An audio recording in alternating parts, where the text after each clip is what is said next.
Welcome to another episode of A Sandwich and Some Lovin'. I am Kellie Raspberry Evans, and I get to do the podcast with my husband. Hello, Malin. Hey, Train in the house. I thought he was going to not do it, didn't you? No, he was doing a pregnant pause, we would call that. We are A Sandwich and Some Lovin', and we are Alan and Kellie Evans. Thank you for joining us for another podcast. Got a lot going on, got a lot to get to, but we're excited to be here.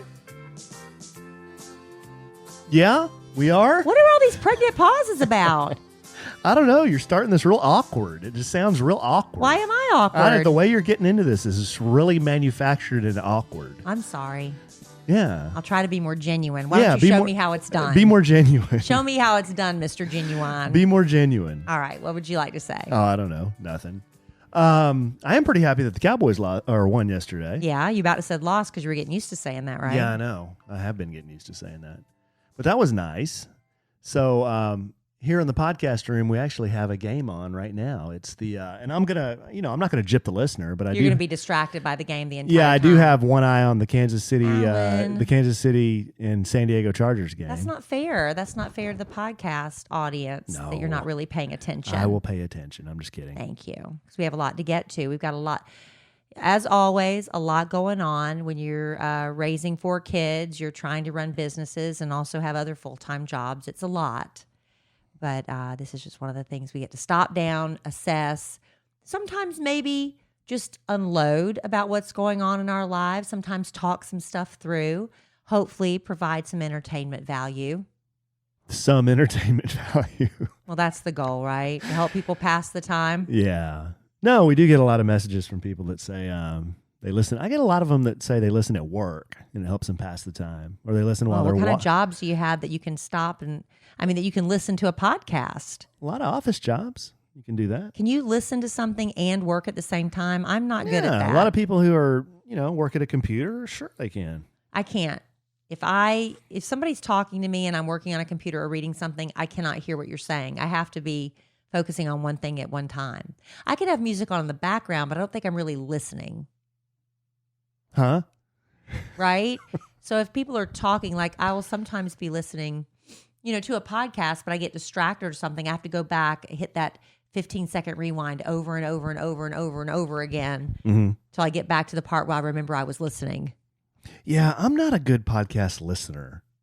I may not be a good podcaster, period, but I'm definitely not a good podcast listener. I don't know. I get real distracted. Yeah. I'm the best listening in visual. my car. I'm a lot more visual. I'm better in my car when I'm not distracted by stuff.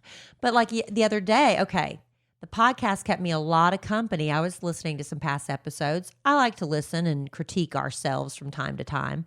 And I decided I was going to assemble a lamp that I bought for Emma Kellie by myself. And I went to her room and I had a podcast on while I was trying to do it. It didn't hit you in the leg, did it? No, not this time. But Alan, look at my leg. How long has it been since I tried to do that IKEA couch? I still have a divot in my leg from it. Yeah.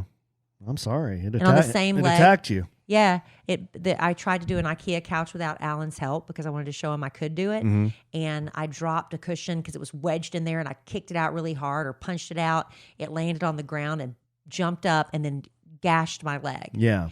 And then that same weekend, I went to a bat mitzvah, and this woman with her stiletto heel dancing on the dance floor landed right on top of my foot on the same leg. So I've still got the marks from that too. Jeez. I'm not an easy healer, I found. It's a violent bat mitzvah. Not a quick healer. Well, it was a festive bat mitzvah, and people are dancing, and they just, sometimes they don't know where their feet are landing, and sometimes it's on top of mine. I wanted to somehow get in the chair at the bat mitzvah. Well, you should have run up there and asked. Can you imagine them trying to lift me up in that It thing? happens. I've seen them lift extremely heavy people and very light people. Some people are so light they almost get tossed to the ceiling. So what are you saying? I'm saying that you were saying it would be too heavy, but I've seen them lift heavier is what I'm saying. Oh. I wasn't insulting you. You're saying I'm heavy? You're heavier than the little brother of the bat mitzvah girl that was being lifted. Yes. Yeah. So anyway, I was up there trying to assemble. I went to Target, and they had one of these shelf lamps. So it's like 2 shelves, and the top is this cube of a lamp, which is a 3-way light bulb. And I was like, I can I wanted to try to do it without bothering you. I asked you to do a lot of stuff, and I appreciate it, and I still need you to hang a big bulletin board in Emma Kelly's room. You can get to that. That when you get room to it. has been under construction now, it seems like, for the last year. I know. It's a work in progress. It's a work in progress. I mean, we do it along and along. Yeah. But I need you to hang something. I was going to do that myself, too, and I couldn't. Like, I think I did Brooke's entire room by myself in about a week. Yeah, because you focused on it. But I have to do it along and along. Yeah. I can't do it all at once. So anyway, I got the instructions out for this lamp. It's one of the threshold products they have at Target, not an ad. And the instructions, I'm looking at them, I almost want to cry because they, rather than spelling out what you're supposed to do, I think everyone's starting to take a page from IKEA's playbook. And they're starting to do visual diagrams more than written instructions. Yeah. There's still some written instructions, but not enough. And just when I was feeling like, oh my gosh, I'm going to fail at this and I'm going to have to go get Alan to bail me out, I remembered there's this wonderful thing called YouTube. Yes, I've heard. And I went on YouTube and I typed in threshold shelf lamp assembly or something of that nature. Mm-hmm. This wonderful video popped up with this very soft-spoken, gentle man who is not my husband. Because, see, ladies, you'll be honest. When you're working with your husband, you're trying to get him to tell you how to do something, it's very stressful. Why? Why is it stressful? It just is. Why? You need somebody who is not related What to you. makes it stressful? Who is not your spouse. What makes it stressful? Because you lose patience with us. Don't lose patience. Women. Yes, you do. You lose patience with us. You don't try to help us. Not with true. This video, I got to pause it, work on my little step. Like your pregnant and then pauses? Press it again and play when I was ready to go, when I'd completed that task. Mm-hmm. He never raised his voice with me. He never lost his temper. When I pressed that pause button, guess what he did? Sounds a lot like myself. He paused. Mm-hmm. He literally froze in time until I was ready to press play again. Yes. That would be a lovely feature to have on a lot of people in our lives, wouldn't it? Just press pause when you know what? I'm going to give you a little rest. Pause. Actually, you could just hit delete. On some people you can. I'm talking about in real life. Yeah. So anyway, with this gentleman's help, I was able to assemble this lamp all by myself. I was very proud of myself too. I know, it was a hard awesome. one. Well, I didn't think. I'm not diminishing what you did, but I didn't think building a lamp would be. It was hard. That big a deal. It was hard. You're saying it was. It was hard. Okay. Even this gentleman kept saying, "This is the really frustrating part." But he never raised his voice. He was just explaining how frustrating it could be, and I got through it. Yeah. I was very proud of my finished product. And then I was like, wow, I'm going to conquer hanging this bulletin board next. Yeah. But it's one of those things where you have to drill a hole in the wall and put one of those plastic white tubes in it before you put the screw. How'd that work out for you? I've said no. I'm not even going to try that. I need my husband for that. There's no YouTube video to show. Well, there probably is, but I need you.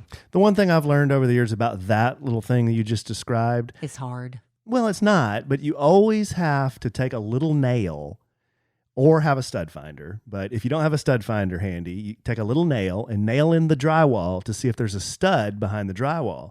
Because if you drill a hole and then try to hammer one of those little plastic things into the drywall with a stud behind it, it'll just make a gigantic mess, and then you'll be cursing and doing 4-letter words, pissed off. So always make sure there's not a stud behind the drywall. Or get your husband to do it. Yeah, either use a little nail or use a stud finder. See, I don't understand what a sandwich and some love and home improvement. I don't understand what the plastic tubes for the screws are for. You can't just put a screw in the drywall. Why?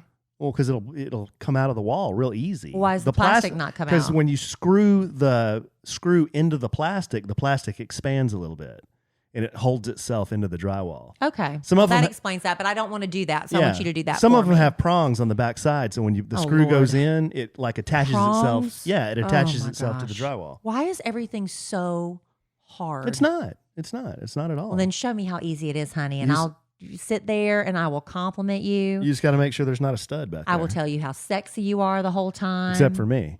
I will, if you have on a tool belt and a baseball hat. Yeah. Oh, man, I'll be in heaven. Okay. Well, I mean, I've done my fair share of home improvement. I'm kind of. I just need to do one more. I'm kind of over it now. Need to do one more. Hang that bulletin board for me. Our house is pretty much. I mean, there are a few little things that need to be done, but all the major stuff's done. Well, that doorknob's been off of your office for about 2 months now. Eventually, you're gonna get tired of looking at it and replace it. Yeah. But that's just a little thing. It's not a bad thing. I don't nag you about it. I might just leave it off till we move. That's when Dylan graduates and he's 7. It's just sitting over here on the table. This dummy doorknob. You'll get tired of looking at it, and you'll fix it one day. You know what I never get tired of though? What's that? 4 times a year. Guess what I get? It's not what you're thinking. Get your mind out of the gutter, people. Mm-hmm. 4 times a year, my FabFitFun subscription box is delivered to my doorstep. Yes. It is like Christmas, and sometimes it does come right before Christmas, the winter box, but it's a seasonal subscription box. It does come 4 times a year. And let me tell you right now, ladies and gentlemen, if you are looking for a really great gift idea, the 2019 FabFitFun winter box is on sale now. Now, I was so excited to get mine. I'm not going to be able to list all the things that came in it because we just don't have enough time. But they have one of these original makeup erasers. My Aunt Velma introduced me to these. My Aunt Velma is 80-something years old. She doesn't care if I tell it because she looks so great. She's 84. She does. And when I went to stay with her a couple years ago, she was using one of these makeup erasers to get all of her makeup off at night. She just bragged about it. And I'm going to tell you what, if you saw my Aunt Velma and how beautiful she is, you would do everything in your power to look like her.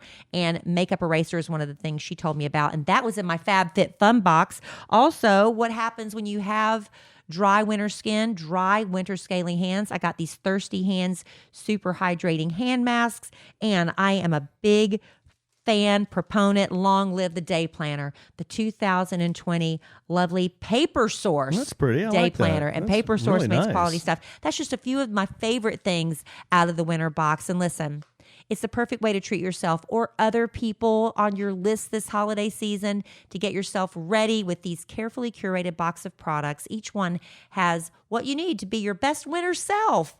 They sell out fast, so you really do need to sign up and get yours.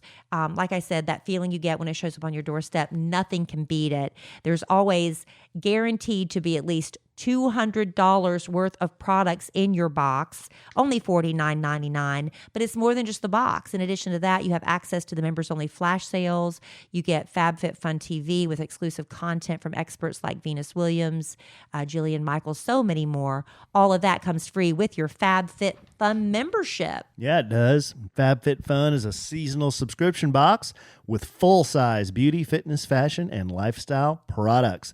It retails for $49.99, but always has a value of over $200.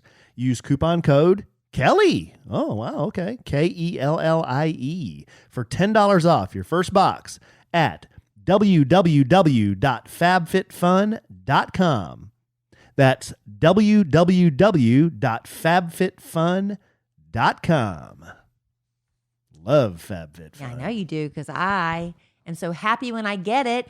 You want to be around me more. Oh, yes, absolutely. So we have a couple of items of business that I'm bringing to like the nails on a chalkboard. podcast. Oh, that Have hurts you ever my head. known somebody Yeah, that please don't do that. It really does. It's with like little it's talk? really like making me cringe. A lot of old men do it. Mhm. Have you noticed? Yeah, I don't like it. Yeah. Don't like it. It- Must be their denture slipping, right? Whoa! It sounds funny. God. I found an article that I thought was interesting. We belong to what's a lot of people label as a blended family, meaning this is the second marriage for both Kellie and I. I think that's common knowledge with a lot of our podcast. But if you didn't family. know, But surprise. If you didn't know, surprise. So I have 3 kids from a previous marriage. Kellie has 1, so we've brought together a family of 4. I found a cool article, and I was reading it today, and I thought it would be fun to kind of go through and see if this sounds like our blended family, and maybe we can discuss a few of these points here, because I know a lot of our listeners also belong to blended families. Mhm. Half of all families are divorced. Yeah, so there's a good and chance hopefully find love again. that a lot of our listeners are belong to a blended Or family. they spit on the idea of marriage and say never again. Yeah. But one or the other. The article's about George. Was written by a guy named George Glass at yourteenmag.com. And he starts by saying, and I think we know this, 50% of all first marriages fail. Yeah. So, one half of all children don't grow up with both biological parents in the same household. And second marriages, the failure rate on those is even higher. Really? Yes. What are our odds, babe? Well, I don't want to try. What are the odds? What does it say? It doesn't say. Does it say how long second marriages last? No, it doesn't. Have we made it over the hump? It doesn't get into those kind of details. The 2-year hump? But, it talks about how the parents are often really excited about this brand new start and, starting a new life. But for kids, change is something that they don't necessarily like. For I think a lot of adults, if they're starting something new, it's exciting. But if you think about children that are in that situation, they're not probably as excited about everything it's different. As the parents may be. This new adults in the home, and why are they telling me what to do? Do I have to answer to them? And like with Emma Kellie being raised, she has older siblings from her dad's previous marriage, but she was basically raised as an only child. Then having to compromise and share, that was something very difficult for her to get used to. Mm-hmm. So what he says here, he says, starting over is scary for everyone, no matter how wonderful your new spouse or stepchildren may be. Your children see it as the end of their special relationship with you. As you bring an outsider into the household, there's a good chance they may also have little faith in your new relationship, having already seen the world fall apart by divorce once before. So what assurance do they have that it will not happen this time around again? So what he says is, I've witnessed this not only in my 40 years of practicing psychiatry, but also as a parent who's been in a second marriage for 3 decades. So he says, together, my wife and I have come up with some guidelines that I hope will help couples who are going through this process. Now, I will say, as Kellie and I have brought our family together, I think for the most part, we've had a relatively positive experience. Has it been perfect? No. Have there been things we've had to work through? Absolutely. Have things been exactly like I think Kellie and I both wanted them to be? I'd say probably not. No. Not exactly like we wanted them to be. No. So I think, but it is what it is. But it is what it is. And we're no different than a lot of blended families. But here's what he says, the guidelines for becoming a healthy blended family. I wanted to read these to you. The first one, he says, listen to your children. Even if you don't agree or don't want to hear what they say, it's important for them to feel like they have not been lost in the shuffle.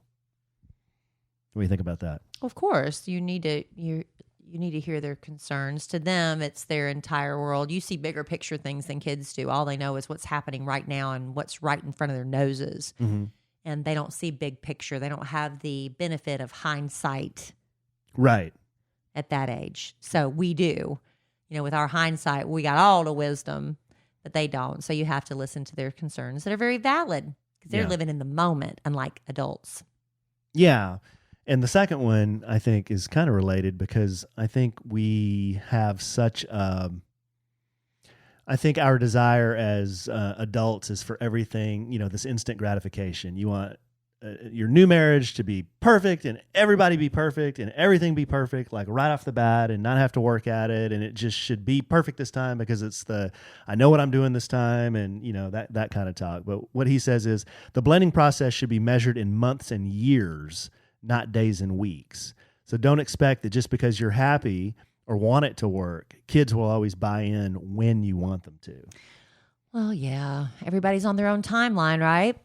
Yeah. And I think different kids' ages have a lot to do with that too. Like if a kid is very, very young when his or her parents get divorced, I don't know this for sure. I can just speak in my experience. I think they're a little easier to adjust than if things happen when the child is older. Well, like with Emma Kellie, she's never known her father and me to be married because we were divorced when she was an infant. But it was just her and me for 10 years. Mm-hmm. So she had a separate set of issues with that. But, like you said, young kids who are old enough maybe to remember, I don't know, to remember their parents have been married. Gosh, I don't know. I get, like you said, every kid's different. Every Yeah. kid's different. Every age, every phase. Yeah. Okay. Number 3, he says, look for little signs of change and improvement, not big leaps. So don't expect that everyone will immediately fall in line or call each other dad, mom, son, or daughter. Yeah, I think that's true because once you have one little thing go right, you think, oh, problem solved. And then the next day it goes right back to what it was. And you're like, well, I thought everything was better, but it's not. It's just like being on a diet, isn't it? You have good days and bad days. You think you've got this thing conquered, and then somebody sticks a martini in your face. The next thing you know, you're face first in a plate of fried calamari. It just happens. Maybe that's why you started off so awkward, because you had a martini before all this. That's what it is. Blame it on one martini, honey. I'm blaming it on, I made a bad decision before all this. I said, hey, babe, will you pick me up Jack in the Box on the way home? Mm-hmm. That was a bad decision. How you feeling right now? Not good. Well, we love Jack in the Box. Not good. Good jumbo Jack. I had chicken strips and onion rings. Number 4, be inclusive when at all possible. So he says, just because you don't like your ex or your ex-in-laws doesn't mean your kids don't or shouldn't. Also, if a child doesn't want to be involved or is negative about your new situation, at least try to include them even if they say they don't want to be. I think we do that. I think we're definitely not exclusive in ever discouraging the kids from anything like that, any kind of relationship with anybody else outside of you and I. And we're definitely not like that. And as far as including them, we're always open to including everyone in everything we do. You know, I think we do a good job with that. I used to be a lot better, like when, like I said, when Emma Kellie was a baby and I was divorced, I would make sure that my former in-laws got invited to things and got pictures of everything because I was with her more than her dad was. But then as we got older and I got in new relationships, he got into new relationships, then it became really awkward for me to maintain that level of connection. Right. And I because then it got to be like, okay, they would include me in birthday celebrations and things like that. And it was fine initially, but then as we, like I said, like we all develop new relationships and time goes on, then it got awkward. And then it gets to the point where I'm just going to leave Emma Kellie and I'm going to come back later, that kind of thing. Mm-hmm. But for as long as possible, you do what you can.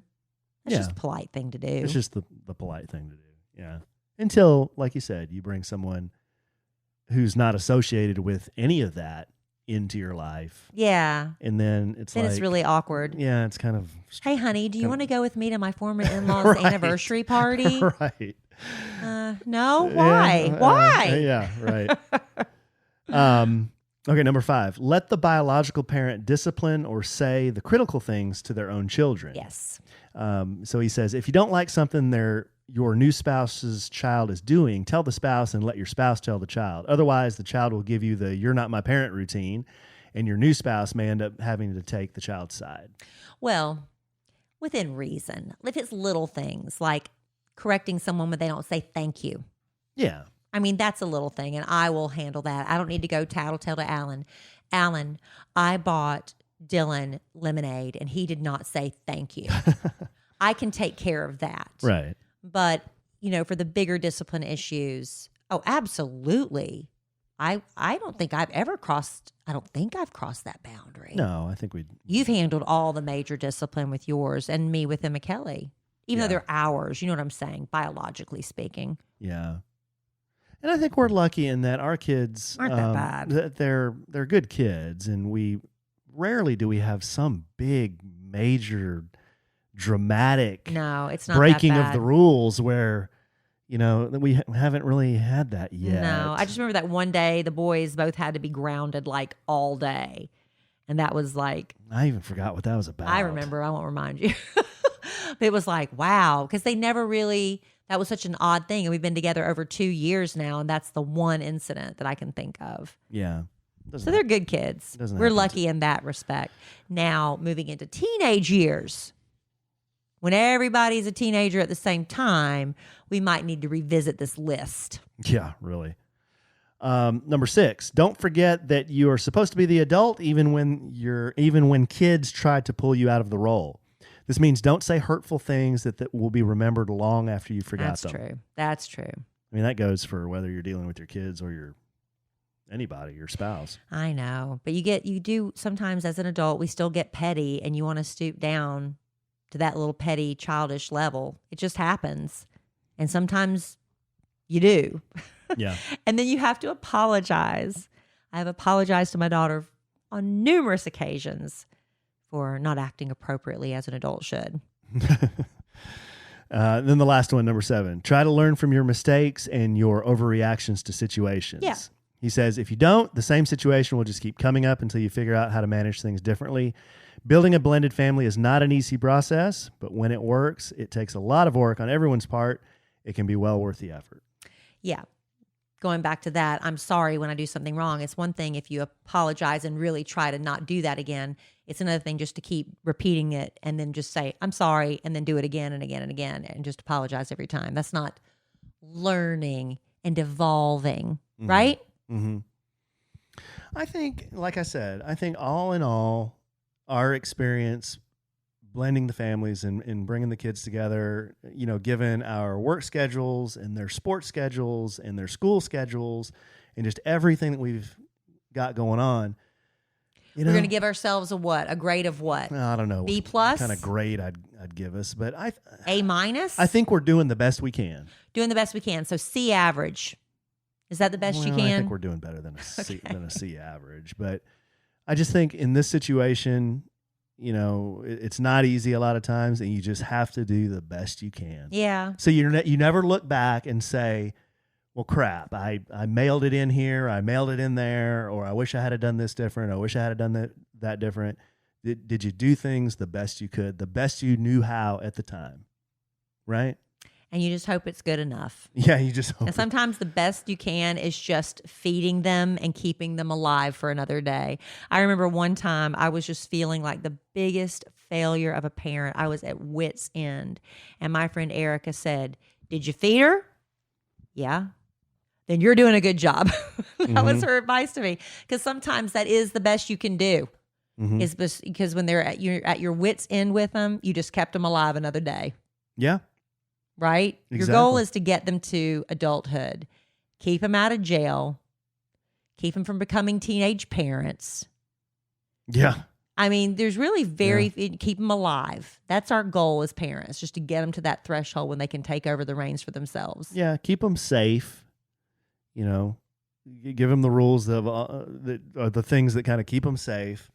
But then also, for me, it's pointing them in the right direction so that when they do get a little bit older, they have, to me, the how to talk to people respectfully and use the pleases and thank yous. It's just, for me, it's just kind of those basics. I really hope that they do that and they grow up as respectful people. That's you it. hope so, but honestly, unless other adults are reinforcing it with your children, it's really difficult because those respectful manners and terms, they're not being enforced anymore. And nobody's requiring pleases and thank yous and excuse me's anymore. It's just really becoming more and more rare. It's hard. It's hard.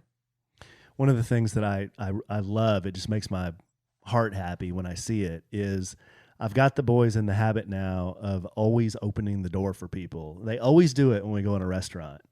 And I say, you especially do it if you see a lady coming. Open the door, let her go first. But really, anybody that you see that's coming up behind you, just open the door for them and let them go in. And both the boys, I mean, they're 11 and 7. They're kind of getting in the habit of doing that now, to where sometimes they surprise me with it. Like I won't expect them to do it, and they run up there and do it. And they'll open it for me, and then they'll open it up for the people who are behind me. And they get joy out of it. Yeah, and I really, and some people are really, really surprised. Like they'll say, "Oh, thank you, boys," or "Wow, look at these guys," or something like that, and it makes me feel like, well, if they don't get anything else out of this, maybe they'll always remember that. As a society, we need to reinforce that and praise children when they do a good job, and slightly encourage them. What do you say? Yeah. Thank you. It's very helpful, and I, as a parent, appreciate it. Right. I'm sometimes embarrassed when somebody else has to correct my child, but overall, I appreciate it. You know what else I appreciate? What's that, I've been really trying really hard to become better in the kitchen, and I'll tell you what's something that's made it a little bit more fun for me because I'm still a work in progress. The equal parts cookware collection that I got, equal parts. Yeah. It helps you really get into the flow of home cooking. They have some really cute, cool, inviting cookware and even That's nice coaching. stuff, yeah, that comes with you. It introduces new ideas to you to keep you engaged in the process of cooking one step at a time. I think I've had a mental block when it comes to cooking. I don't look, because some people look at it as therapy, as fun, as an escape, as a chance to be artistic, and equal parts is there to help you bring out that side of cooking where it's not an overwhelming thing. I love just down to the little details, like inside the pot, there are little lines marking, this is soup for one. And there's another line that says, this is when you're having friends over. And there's another line on the pot that's, I'm paraphrasing. It's like, this is for the whole crowd. It's like little fun things that almost make it a little joyful. I'll tell you what, if you have somebody getting married, this equal parts cookware set is a fabulous gift idea. It has everything you need to get a new kitchen up and running, from the collection I got from a really good knife. Every kitchen needs a great knife, a wood cutting board, the colander, the saucepan. It has a little booklet that came with it that teaches me tips about making cooking more fun. And not only that, they have cooking coaches, real chefs on standby. So if you have a question like, oh my gosh, I've got a group coming over tonight, 6 people. I don't know what I'm going to do for dinner. You can call them and they'll talk you down off the ledge, figure out what you got in your pantry and make it work. I'm telling you, equal parts is really something if you want to just start with cookware built from high quality, environmentally responsible materials. You add equal parts coaching from real chefs standing by 7 days a week to provide that one-on-one expertise and inside every step of the cooking process.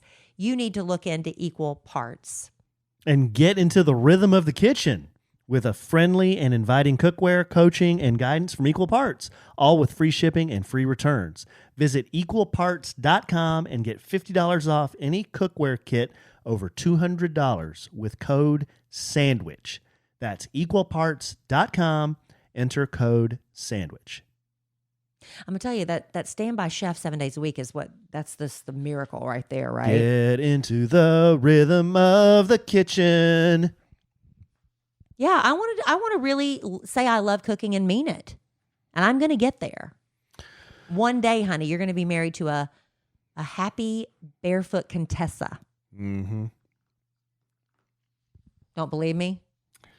Well, I mean, I don't know. Got the barefoot part down. Maybe barefoot. Yeah, I'm still working on it. What if you had a kitchen in a Newmar King Air, just rolling down the road in a granite countertop? Yeah. I was listening back to a podcast when you were talking about that, and the thought of that just made me, I was thinking, how is that going to work? Are we going to eat out every meal? Or are we going to have a little saucepan and just eat soups? Am I going to be able to take all my equal parts cookware on the absolutely. Newmar? Plenty of room. With the wood cutting board and my knife. You slam on brakes, that knife's going to go sailing through the Newmar home and impale one of us. No, air suspension in those things. Oh you won't feel all that jerking around. Okay, we have some letters, kind of a grab bag this week. I like reading letters from our listeners. I like knowing that you're engaged with us, that you care what we think. You have a question or a comment. I love it.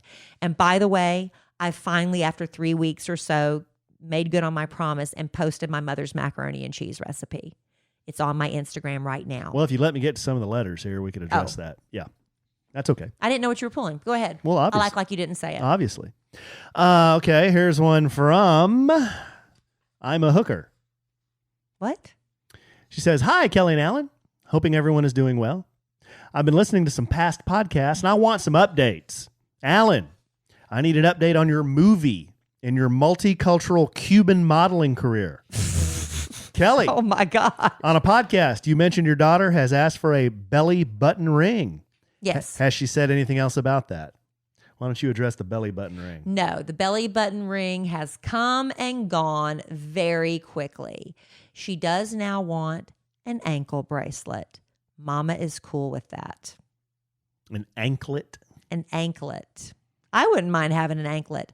I saw Really? Yes. I saw Hoda Kotb. I love Hoda Kotb, by the way. She's just delightful. And she is about my same age. And she was rocking these sky-high nude stiletto pumps with an ankle bracelet. And I was like, you go, Hoda Kotb. I might want an anklet myself. You go, Hoda Kotb. Who? Hoda Kotb. Kotb? What'd you say this lady's name was? Ima Hooker? Is that really? That's what she signed it. That's what she signed it right there.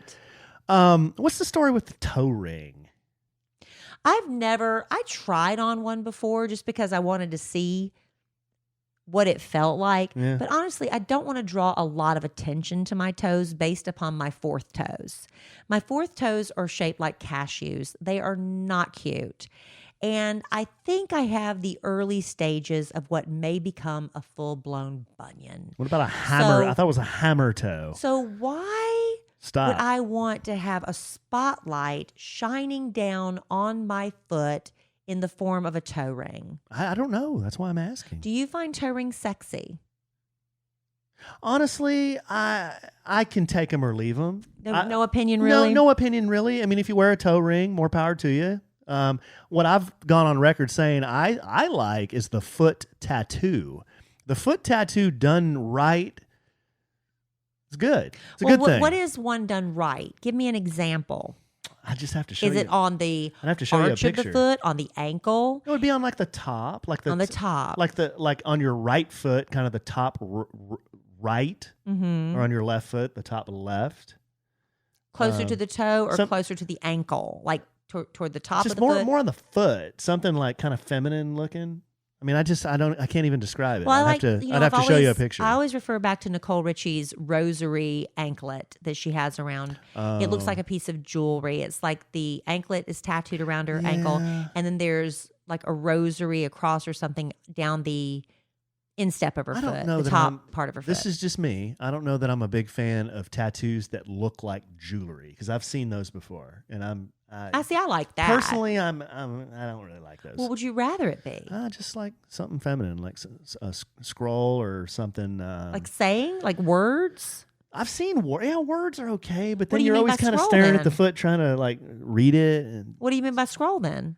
Like a design, some kind of design. So just the artwork. Yeah, I'm not describing this very good because I have to show you. I have to show you a picture. We're off the top. On my foot. We're off the topic here. She wanted an update on my movie and my multicultural Cuban modeling career. Okay, update on the movie. The movie is going to be released next year, but the screening for the movie is actually February 1st. And Kellie and I we have tickets. I need to write this in my new day planner. That we can give away to come be part of this movie screening. There are about 170 seats available. We're not going to have 170 tickets to give away, but we will have some tickets to give away. So we'll talk about that on a future podcast. But it'll be February 1st at the Texican Court in Las Colinas. Well, this is news to me. The movie is called The University of Las Colinas. Yours truly plays a bit part in this movie. Actually, it's more than a bit part. I'm one of the main characters, but that's when the movie. Did you just find this out? Because I didn't know about it. Yeah, I just found it out today. All right. Well, you were keeping a secret from me. So that's that. And then the multicultural Cuban modeling career. Oh, my gosh. I even forgot about this. Oh, that just took a freaking nosedive and crashed and burned. Remind me what happened with that. It went nowhere. Well, this company contacted me and said, would you consider being a model for this brand? And I looked up the brand and I'm like, yeah, sure. I'm in. Tell me what I need to do. Tell me what I need to do. That was it? That was it. And then so it was crickets after that. So your Cuban, what was it? Your Cuban they said I was I was a multicultural man. You are. You are. So it went nowhere. Aww. I'm a hooker. It went nowhere. Well, there'll be more opportunities for you multicultural hunk of man. So actor life, we're trending up. Model life, Trending down. Okay. February 1. Here's another We have one. a lot to look forward to in 2020. Here's another one, babe. Dear Kellie and Alan, I'm a longtime listener to the nationally syndicated Kid Kraddick Morning Show. Thank you. And I love your podcast. I need some words of wisdom and or advice. Okay. I have a 4-year-old son and an almost 2-year-old daughter. We have been debating a third child pretty much since the birth of our second. Today I realized I want a third for sure. We are a military family with my husband currently busy in dental school. My family is about 5 hours away. I mentioned this to say I'm a stay-at-home mom right now, so I already know I'll be doing much of this on my own. I am older. I'm 36, so I want to do something now. My husband hasn't ruled out a third, but he totally isn't convinced either. What can I say to him to help him explain I want another? I'm basing this on feelings and emotions. He's basing it on logical and rational thinking. I do want a bigger family. I want my kids to have more family connections. And then she specifically asked me, Alan, can you offer some insight about moving from 2 to 3 children? Why did you make that choice? Was it important to know when making the decision that you wished you knew before adding a third? This is really for you because, I always wanted to have another child and it did not work out for me. I started very, very late. I had a Kellie when I was almost 40. So I would have loved to have had another child or possibly 2 more. I get the whole emotional part of it. Being pregnant, such a beautiful experience for a lot of women. It's not always a beautiful experience for everyone. Some people are sick as dogs the whole way through. Or you're going through an emotional time and it's not great. I would love to have that experience again. But logically, could you afford to have the 1 kid? It was a financial burden to have the 1, then 2 on top of that. But somebody, who was it that said after 3, it's all just put another cup of water in the soup, and make it work. Yeah. How do you feel about expanding? Gosh, I'm glad that I have 3. I don't ever wish I had less, But when you first found out that third was coming, I'm sure there was that panic, right? Because I think some people think 2, done, especially if you have a boy, girl. You're like, whew, done, perfect nuclear family. Yeah, I don't know that it was panic as much as it was a surprise. It was more, unexpected. How did that happen? So for us, it was more. For me, it was more surprise, and kind of as far as the day-to-day stuff from going from 2 to 3. I mean, it's a lot different. It was a lot more. It's more of everything. It's just the way it is. It was just more of everything. I think the third one's harder. I think the fourth one is when it's just like. After that, somebody said it's like after that, when the fourth one comes, it's just, it doesn't matter anymore how many you have. Maybe so. And this one's hard to answer because your own family dynamics have so much to do with it. At the time for me, without going into a lot of detail, family dynamics weren't great. So, everything was harder, just everything was harder. But if you're in a situation, I guess if your oldest was in a position to help you, that could make it easier. Some people have their third and the oldest might be a teenager, and the teenager can actually almost be like a second mom or a second dad. Well, that's not fair. Right. But that's not the way it was in my situation. So yeah, everything in my situation was definitely harder. But you also are hearing her say she realizes the brunt of raising a third, and then you've got the other 2 is all going to be on you because your husband's in school and busy and your family's so far away. That puts a lot of stress on your mental health, on your emotional health, and on your marriage. But you got to take those things into consideration too. You do, and you have to talk this through with your husband and really, really think about it carefully. He's not saying no. No, he's not saying no. But would anyone ever look back and say, "Gosh, I really regret having an additional kid"? Oh, some people would. Well, I can't imagine Some people would. They would never say it out loud. I can't imagine that. I've heard they've had people that answer these anonymous surveys, and a lot of women say, if I could go back and do it again. Well, wow. That just doesn't compute with me. Mm-hmm. To me, the bigger regret would be, gosh, we were in a position where we could have one more. We wanted to have one more, and we were just kind of wishy-washy. We didn't have one more, and I really wish we could have one more now. And you can't. You can't go back there. You can't go back. Yeah. So you have to talk this through with your husband. And I have this fear of living life and then getting to the end of life and then regretting things that I didn't do. That's why I have my bucket list that I do every year. So I would not want to be in that position. Right. You know? So if you really want one, have that baby, Alan's saying. Have that baby. Alan says, have that baby. But you got to talk to the husband and get him to buy in on this too, because he's half the equation, right? Yeah, it's just a lot. It is a lot. All right, here's good luck with what you decide. Let us know. This one's from Jerry. She says, "Hi guys." Hi, Jerry. I was wondering if you were going to post Kelly's mac and cheese recipe. You know, after a bunch of ricking around and tripping on our what. I know, it's my fault. Clown show and clown cars, we finally got this thing posted. It's my fault. My mother did the recipe so many years ago, and we've honestly tweaked it quite a bit to the point now where it's really, really simple and easy. And I finally I don't know what got a hold of me. I said, okay, I don't care what I'm doing today. I am posting that dang recipe. And I just threw it up on my Instagram. So it is there for eternity. It's also on kellyandalan.com/blog. Great. So there's 2 places for you to find it. It will be there for eternity. kellyandalan.com/blog or my Instagram at Kellie Raspberry. We have a lot of recipes on our blog.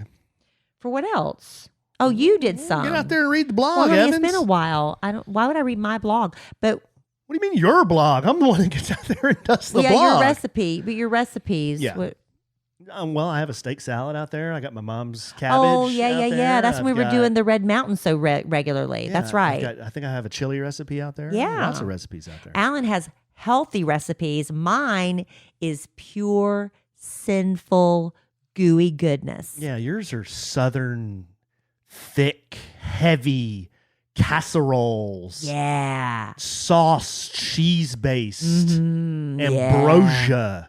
I don't do ambrosia. Fried. Yeah. Baked. I'm not really good at frying stuff either, but. Okay, here's another one. This one says, "Hey, Kelly." Hey. "What about Mitzi, chopped liver? You said this past week that you liked true crime podcasts. Yes, you got one for me? Try Bless This Mess, a Southern true crime podcast. You'll appreciate the chemistry between husband and wife hosts. They're a hoot.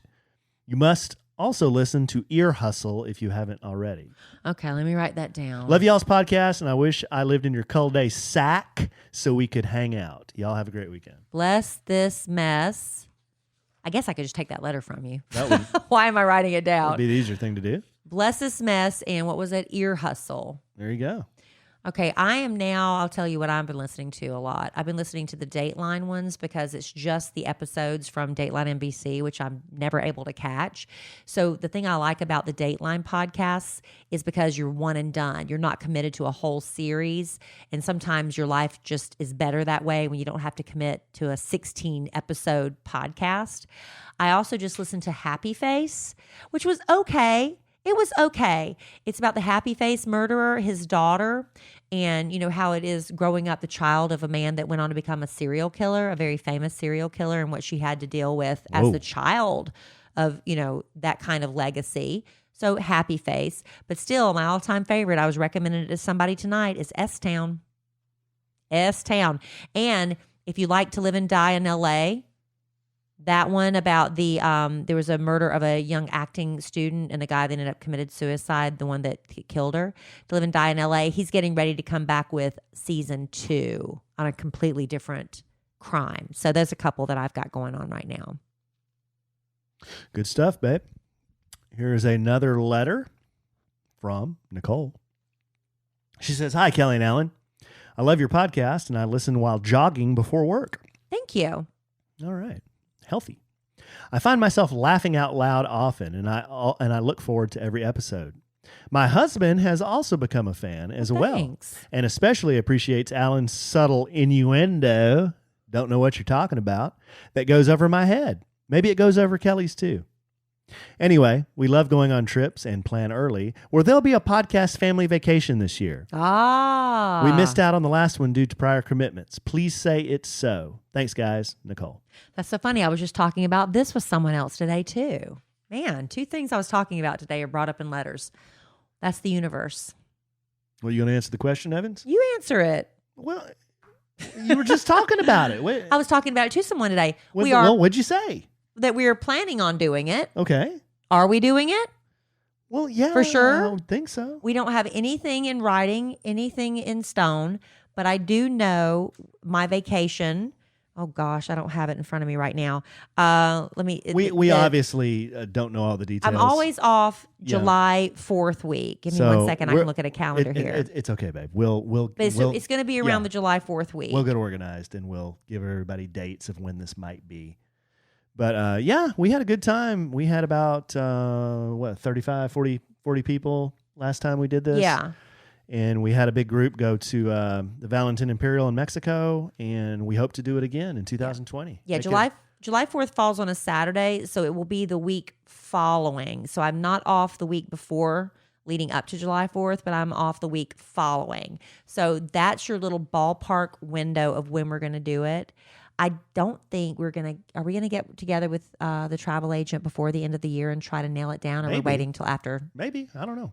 Because it's a big, once we commit, we're in. But there will be buffoonerus maximus. There will be people falling.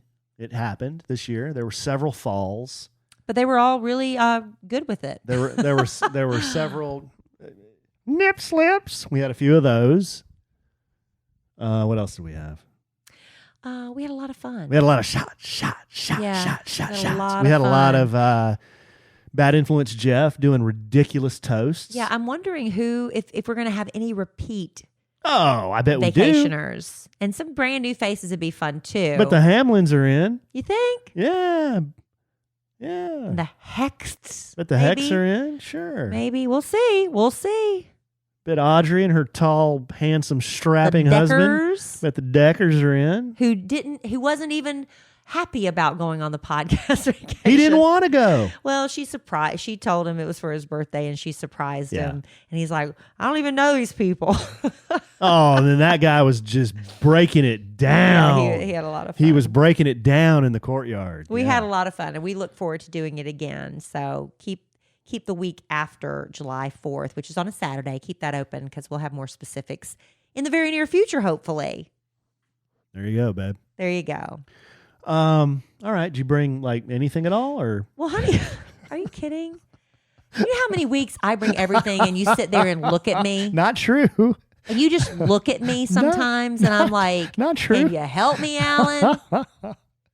I flat out told you. Hey. I went to a couple of things tonight. I said, babe, all I need for you to do is handle getting the podcast. And you're going to call me on the carpet. I'm not calling you on the carpet. I'll bring something. You want me to bring something? I can bring something. No, you're fine. We're bringing it Why home. are you calling me on the carpet? I'm not. I'm just kidding. Good grief. We do have a lot going on. Alan and I are getting ready to take the kids. We got to get everybody packed up because we are taking them on a fun-filled family vacation to Disney World. Boys and girls from all around as happy as can be. MICKEYMOUSE. Okay. Who's the leader of the club? Oh, that's fine. You go ahead. Oh, it's made for you and me. Go ahead, babe. MICKEYMOUSE. Mickey Mouse. Mickey Mouse. Mickey Mouse. Mickey Mouse. He's 91, it's babe. Duck. It's Mickey Mouse. Donald Duck. Oh, he's 91. Yeah. It's Donald Duck, though. Mickey Mouse, Donald Duck. Mickey Mouse. Remember? Mickey So anyway, Mouse. as I was trying to say, a lot of people, I think, we always have as parents this big, beautiful idea. It's going to be this wonderful, where we're just like the commercials you see on TV, where everyone's singing and holding hands, and when your husband's ignoring you because he's still singing the Mickey Mouse song. But when everybody's just joyfully, gleefully going through the park, and Mickey Mouse just comes up and grabs you by the hand and leads you on the roller coaster. Well, it's not quite like that. What I have seen at Disney World is the scrying, screaming and crying together is scrying, honey. Yeah. Just in case I made up a new word. Have another martini.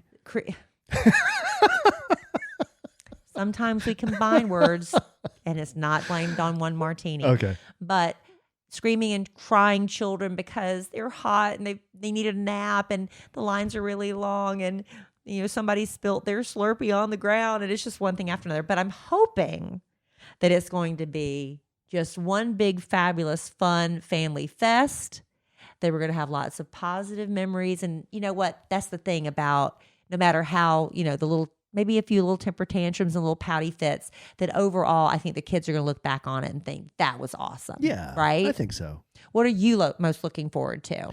Well, I've just going on a vacation with all the kids. I'm looking forward to that. You've never been. I've never been. And even as a child, I never went to Disney World. So I'm excited about it. I really am. I'm a little anxious only because they've opened the new Star Wars land and it's going to be wall to wall slammed with people, especially around the holidays. So I'm a little bit nervous about that, but we've got a very well planned itinerary laid out for us.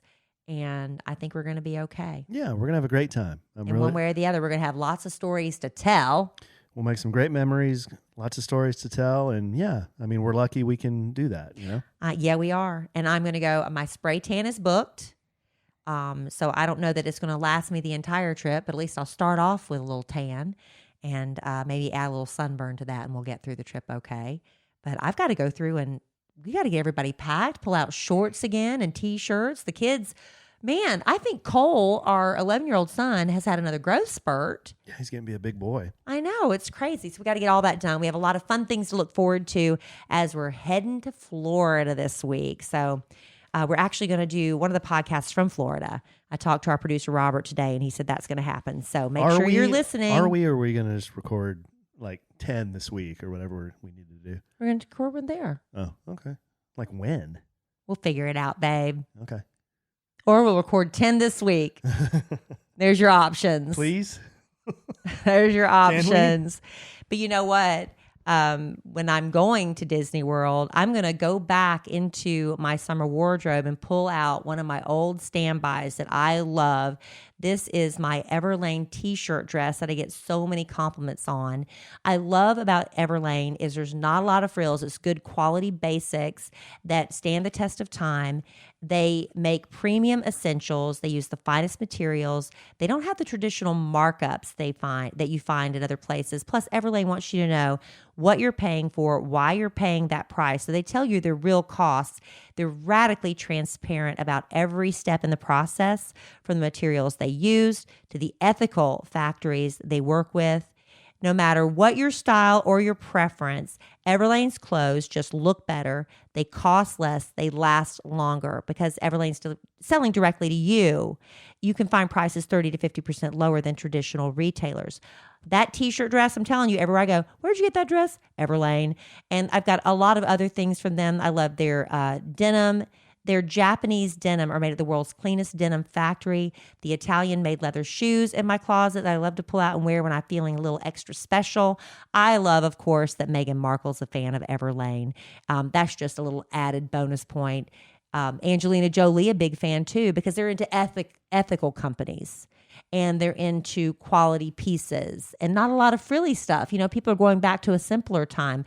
And I think that's what's so beautiful about the Everlane company. And right now you can check out our personalized collection at everlane.com/sandwich. Plus you'll get free shipping on your first order.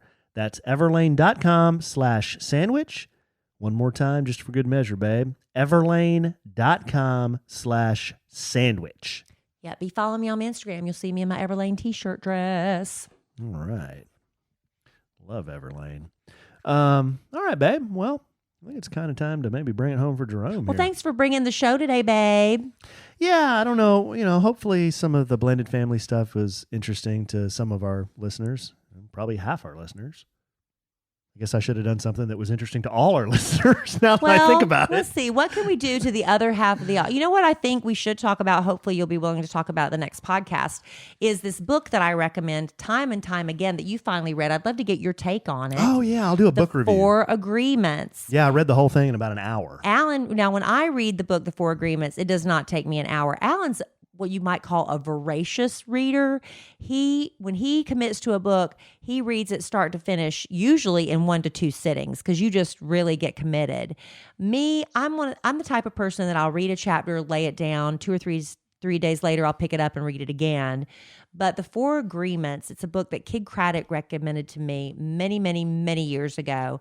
And when I read it that first time through, it made such a difference in the way I dealt with people, the way I was getting a lot, with social media, and you get a lot of these random people criticizing you and saying the most awful things. It really helped me deal with that. That's the reason he recommended it to me.